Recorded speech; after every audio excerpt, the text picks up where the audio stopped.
Hello, hello, hello, guys. This is your girl, Shanidra, once and again with Let's Dig Deep. Getting to the root of things, yes. We are on Unapologetically Me, part two. I just did part one. You can go and check that video out. But part two, God just gave me another revelation. That's why it's important for us to purchase our journals off of my website, cportraitsmagazine.com. But let's get to it. Um, as I told you before, we are a peculiar person to people. So therefore, we are going to be misunderstood. God has set us apart from everyone else. And in Deuteronomy, the 14th chapter, he said, for you, the second verse, he said, for you are a people holy to the Lord your God. You are a people holy to the Lord your God. He has set you apart. You are his treasured possession. Aren't you tired of being in a box like this, Barbie? I was stuck all the way back in the box, just as this Barbie, stuck in the back of the box, trying to, explain who I am and help people to understand who I am. But God said He set me apart, and He set me apart for a reason. Quit trying to control your destiny. You're not in control of your destiny. He told you to quit leaning to your own understanding and acknowledge Him in all of your ways, and He will direct your path. He said, do not be wise in your own eyes. So don't be stuck in the box, in that job, knowing that you have a gut feeling that you are being called for a greater purpose because you are thinking that you're in control and you're trying to control your life and you're trying to live it the best way you feel fit to live it, by trying to control and stay at a job that you're not happy with, that you're not in your calling for, that you are not in perfect peace that surpasses all understanding because you think that you're controlling your life by staying at that job. You're not. Nobody is in control. You could think that you're in control. Trump thought he was in control, and what did God do? Shut it all down. So be unapologetically you. Quit explaining to your boss about who you are. Quit explaining to anybody, your family members, anybody, of who you are. If they don't understand you, then that's not who you need to be around. Be around like-minded people, as God has told you to do. We don't even need to conversate with fools, foolish people. That's what He called them, foolish people. So do not even conversate with them. They're not going to understand you. They don't understand the Lord, so how are they going to understand you? We are not in control. In the moment that we stop trying to force staying at a job or force staying in a relationship or force being with someone or force doing something that we're just not happy. God did not put us on this earth to be unhappy. Stop loving money more than you love God because you lose yourself. He said, what is it to gain the whole world and lose your own soul? You money, money, money. Oh, I gotta do this. I gotta do this. Oh, for the looks, but you faking it till you make it because in reality you're really not happy. Don't you want to be truly happy? Don't you want to know who you truly are?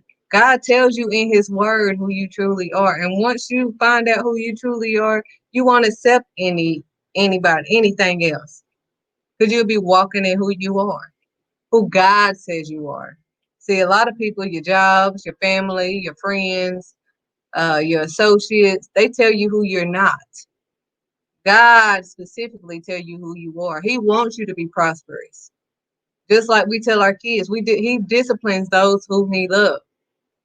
Just like we discipline our kids because we love them. We don't want them to continue to do the same thing. We are not in control. We are just like this Barbie. This Barbie has no control of her life. I can make her move and go where I have her to go. Jonah thought that he could, run away as if God never sees what he, can't see that he's running away from the thing that he has called him to do. God sees you just like he saw Jonah. God told Jonah to do something and he refused to do it. Just like y'all refuse to do it and y'all rather work a job, or y'all refuse to do it and y'all rather continue to, live however you want to live unless the job tell you not to live that way, then you would stop smoking for the job, but you can't stop smoking for God. You would try to change up your ways for a job that is not going to make you prosperous, but you won't change for God who is going to make you prosperous. He's tired of it. Then y'all want to remember what the slogan of Santa. He knows when you sleep and he knows when. Honey, that is God, and they need to quit lying to y'all. God knows when you're sleeping. He knows when you're awake. God knows when you've been bad or good. God knows everything, everything. You can't hide. You don't want to be in the belly of a fish. You don't want to keep being stuck in a situation and getting deeper and deeper into that situation, and until it's hard for you to cry out, until you have to cry out like Jonah did. Jonah ended up first he tried to do the fake cry, oh God, whatever, just to get out of it, and God wasn't hearing it. He had to stay in there for 3 days and 3 nights until he was like fed up with it. Like, here, God, I'm ready to do what you have me to do right now, Lord.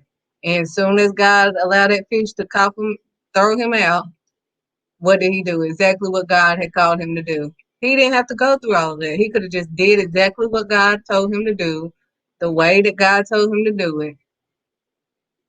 And I mean, God is just sick of it. He said in Philippians, the first chapter, verse 28, he said, striving together as one for the faith of the gospel. He said, without being frightened in any way by those who oppose you. Don't be frightened like Jonah by the people that oppose you. Don't be afraid. Don't be frightened. He said, this is a sign to them. This was a sign to Nineveh that they was about to be destroyed.